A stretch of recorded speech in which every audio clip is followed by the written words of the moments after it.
Practice Listening Test 5. Section 1.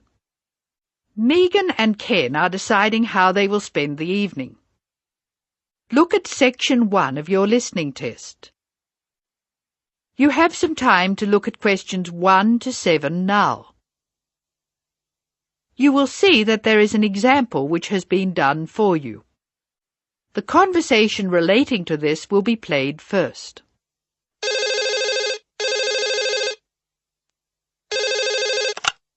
Hello, Megan speaking. Hello, Megan. Hello, Ken. I'm glad you called. Thomas asked me to give you his telephone number. Is that his office number or his home number? I can give you both. His new home number is 9452-3456. Would you like his office number? I think I have it. Does 97314322 sound right? That's it. But the home number is 9452-3456. He moved in last week. Good. I've got that. Now, what would you like to do? Thomas's home telephone number is 9452-3456, so letter C has been circled. Now we shall begin. You should answer the questions as you listen, because you will not hear the recording a second time. First, you have another chance to look at questions 1 to 7.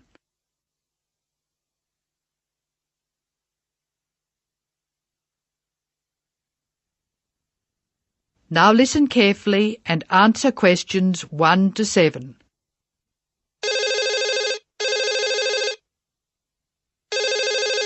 Hello, Megan speaking. Hello, Megan. Hello, Ken. I'm glad you called. Thomas asked me to give you his telephone number. Is that his office number or his home number? I can give you both. His new home number is 9452-3456. Would you like his office number? I think I have it. Does 97314322 sound right? That's it. But the home number is 9452-3456. He moved in last week. Good. I've got that. Now, what would you like to do? Well, I'd like to go dancing, but Jane's hurt her ankle, so she'd rather not. That's a pity. I guess it means she doesn't want to play tennis either. That's right. She says it's okay to go bowling if we don't expect her to do well. Okay, let's do it. I guess we can go dancing some other time. Well, I booked us some time at the bowling alley of Entertainment City. Do you know it? Is it on Smith Street? Down near the university? That's right. It's on the corner of Smith Street and Bridge Road. What time did you book for? The first booking I could get was 8 o'clock. Okay, it's 7 now. What do you want to do first? Well, I think we should leave now. We can meet at the bowling alley. I can't be that quick. I have to call Thomas to start with, and I need to get changed. Okay, I think I'll leave in 10 minutes and meet you in there. That makes sense. I'll take my car, so I'll be quite quick. I'll be out of here in half an hour. Okay. You're so lucky to have a car. You can get around so easily. Well, yes and no.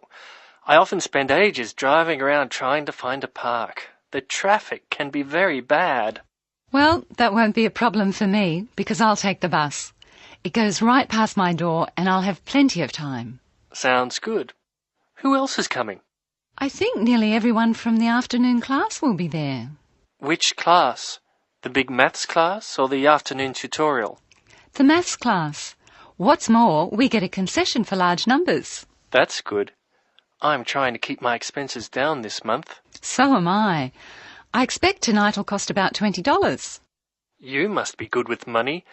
I expect it to come to, nearly $40. So how are you going to manage that? Well, the bus is cheap, and if I come home early, I won't have time to spend too much. In any case, I have to be up early tomorrow morning, so I'd really better try to get home by about 11. That reminds me. I have to phone the taxi company for my mother. Goodbye, Megan. I'll see you later. Goodbye, Ken. Ken calls the taxi company. Listen and be ready to answer questions 8 and 9. First, look at questions 8 and 9. Now listen to the telephone call and be ready to answer questions 8 and 9.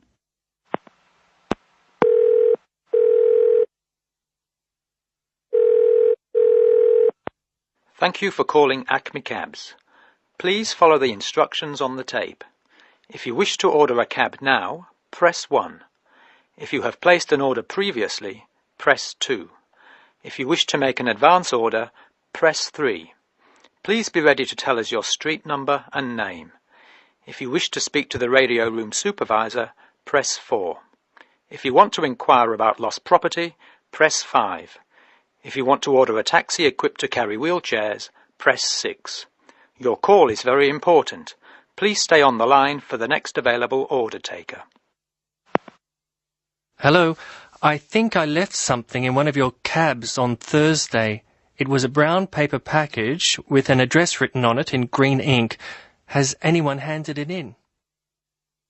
That is the end of section 1. You now have some time to check your answers.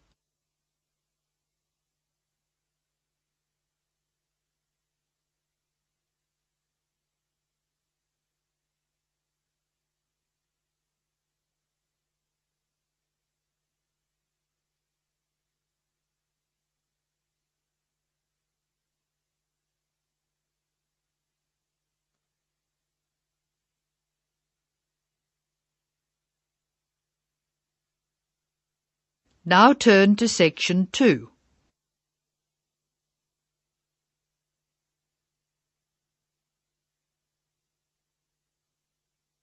Section 2. You are going to hear some announcements made to a group of people who are planning a trip to Greece.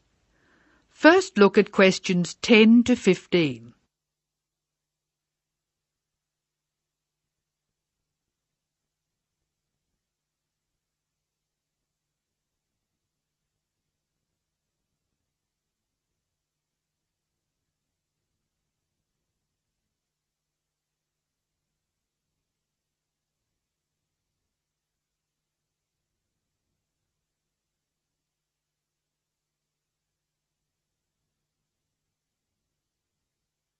As you listen to the first part of the talk, answer questions 10 to 15.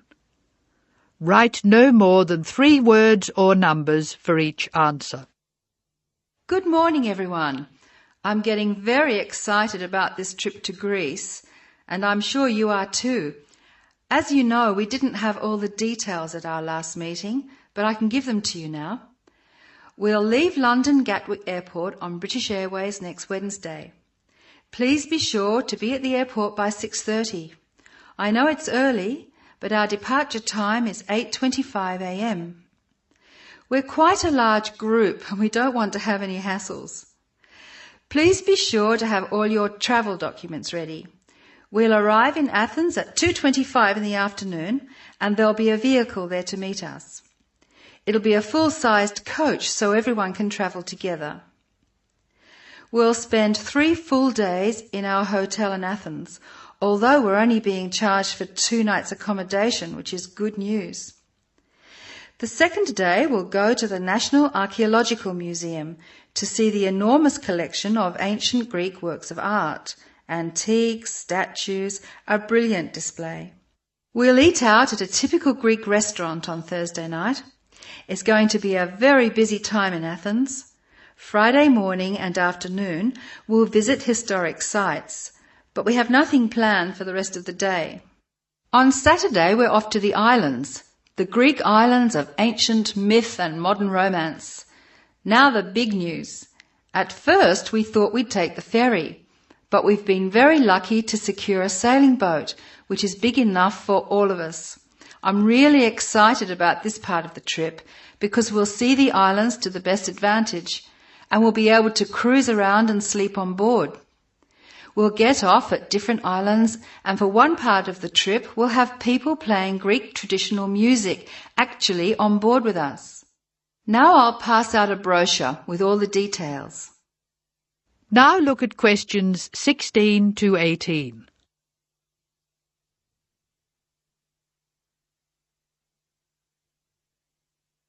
As the talk continues, answer questions 16 to 18.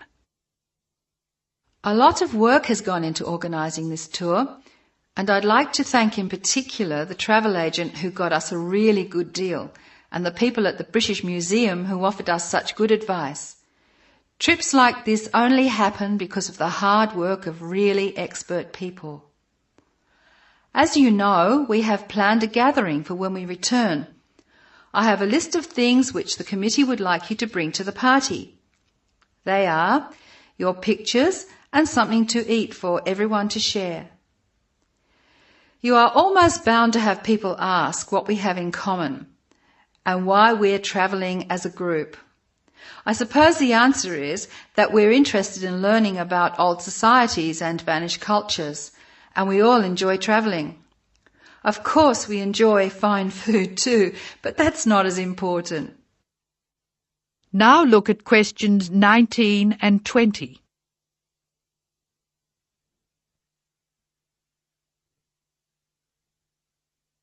As the talk continues, answer questions 19 and 20.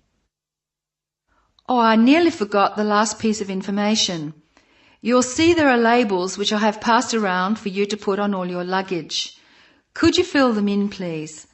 On the top line, please write Greek tour, and on the lower line, write in block letters, uppercase, the letters AA and the number 3.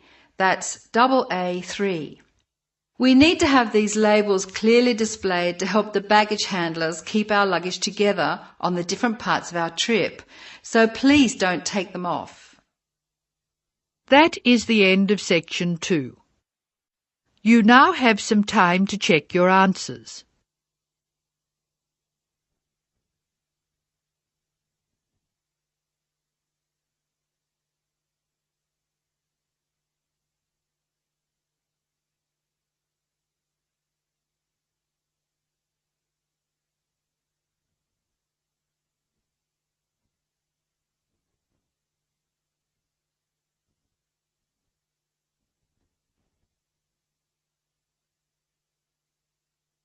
Now turn to section 3. You are going to hear Dr. Joanna Robinson, the course director of a language learning centre, answering questions from reporters from the student newspaper. First, look at questions 21 to 26.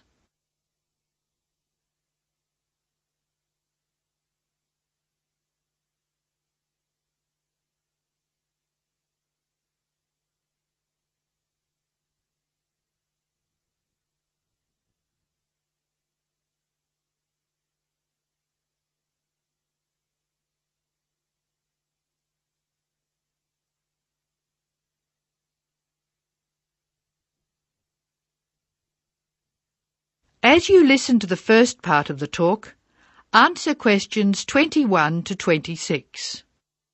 Write no more than 3 words or numbers for each answer. Welcome to the Language Learning Center. I'm Joanne Robinson. You must be the reporters from the Examiner. Please come in and sit down. Hello, Dr. Robinson. Yes, we're from the Examiner. I'm Cheryl Perkins and this is Don Klim. May I start with a question? Did this college really start with Brazilian students? It did.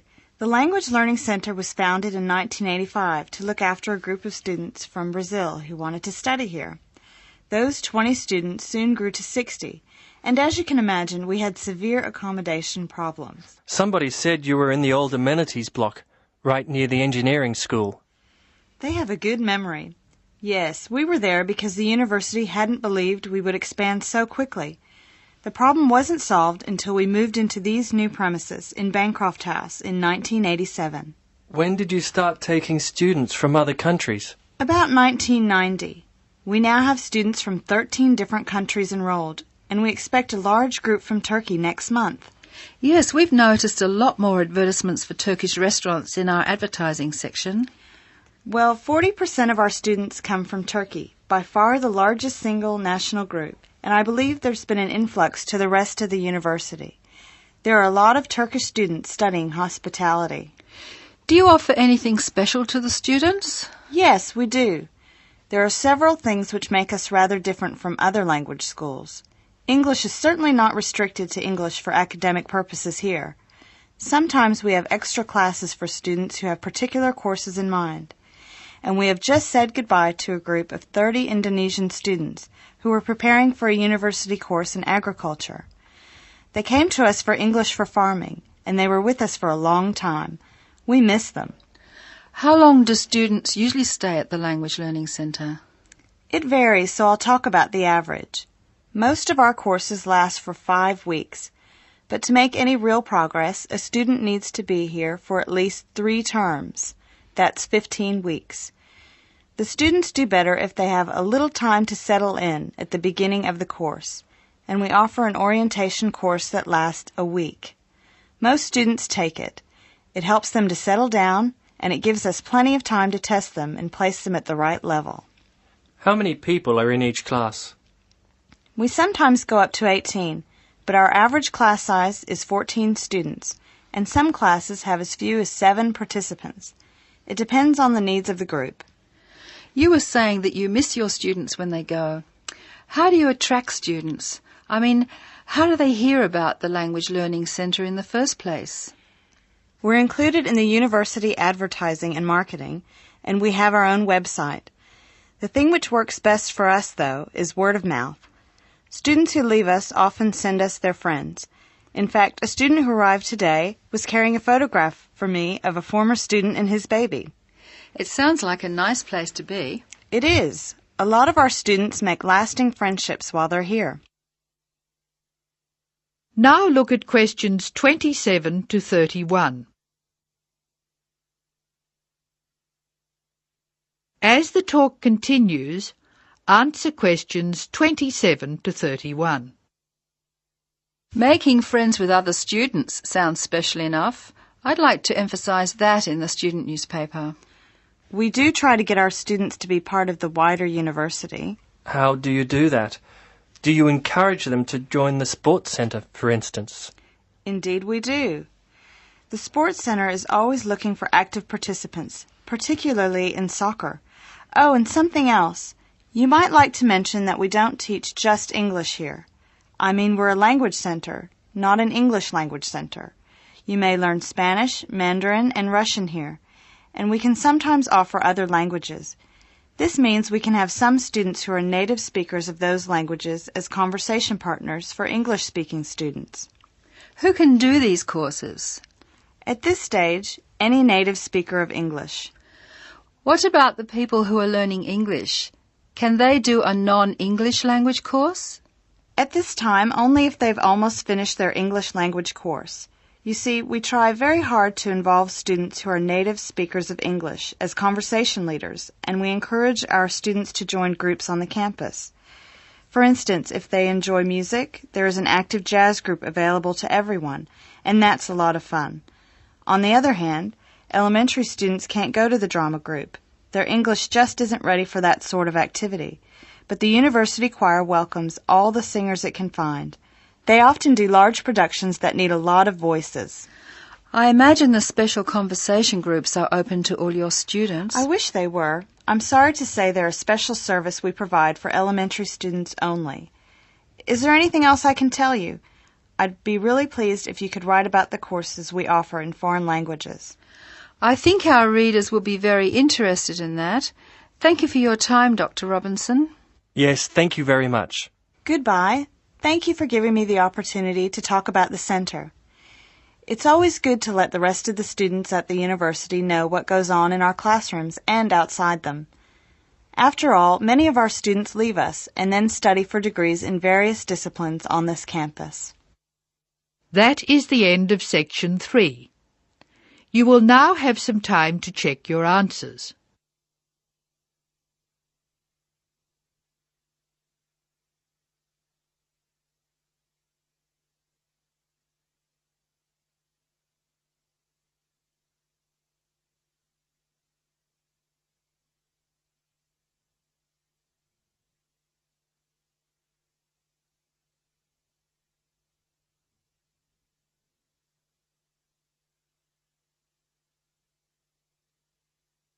Now turn to Section 4.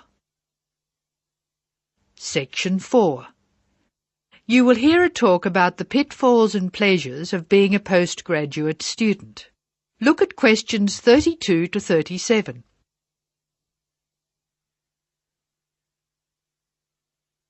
Listen to the speaker's advice and answer questions 32 to 37. Circle the correct letter. Postgraduates are about as easy to define as catching steam in a bucket. Courses can be vocational, for training, as research, as a preparation for research, or a combination of these. Also, you can choose between full-time and part-time. Increasingly, the approach to postgraduate study is becoming modular.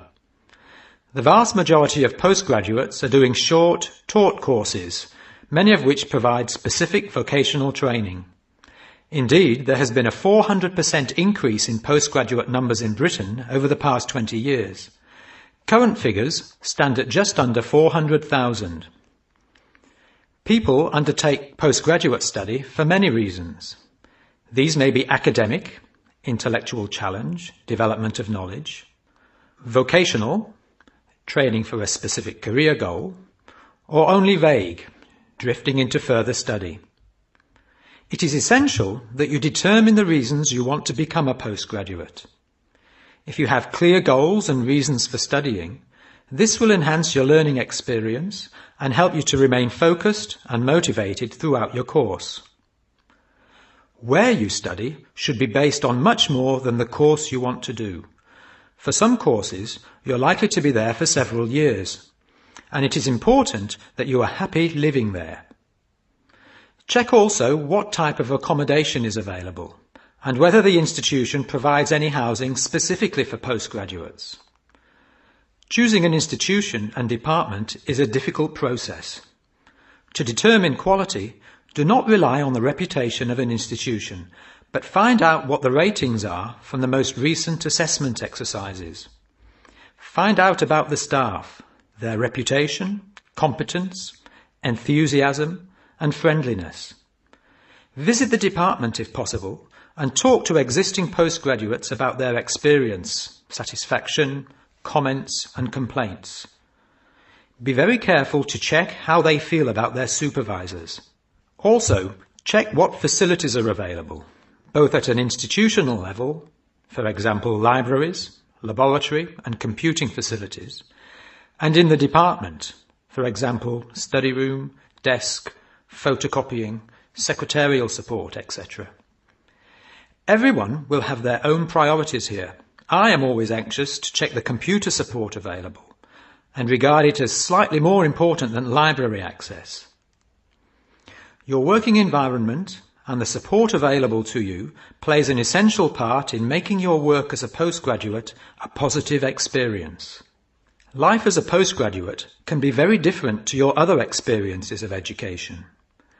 Things that can distinguish your experience are the level of study, independence of working, intensity of the course, the demands on your time, and often the fact that you're older than the majority of students. These factors can contribute to making you feel isolated. However, there are several ways you can make sure that this is either short-lived or does not happen at all. Many student unions have postgraduate societies that organise social events and may also provide representation for postgraduates to both the student union and the institution. Departments can also help to create a sense of identity and community, and often have discussion groups available. Don't be afraid to talk to staff about any difficulties you might be having. Of course, universities provide counselling services, but we have found that the best advice comes from talking to other postgraduates who may have faced similar difficulties. Look at questions 38 to 40. Write no more than 3 words for each answer. Financial planning is essential, since the government excludes postgraduates from student loans, and it can be difficult to maintain your student status with banks. This has implications for free banking and overdraft facilities. Do not underestimate your living costs, including food, accommodation and travel. And be careful not to budget for everything except a social life. Funding a course is one of the most challenging things people face when considering postgraduate study. Most postgraduate students finance themselves. They pay often very large fees to the institution and receive no maintenance income to support their study. Make sure you know exactly what your costs will be. Institutions often hide extra fees, like laboratory costs, behind the headline fee rate advertised. Funding can come from various sources: research councils, charities, trust funds, institutional scholarships, local education authorities, and professional bodies and organisations all offer various levels of funding. As I said before, the government excludes postgraduates from student loans, so it is essential you look to other sources. Career development loans are available from high street banks. The best advice on funding is to be proactive, persistent and patient.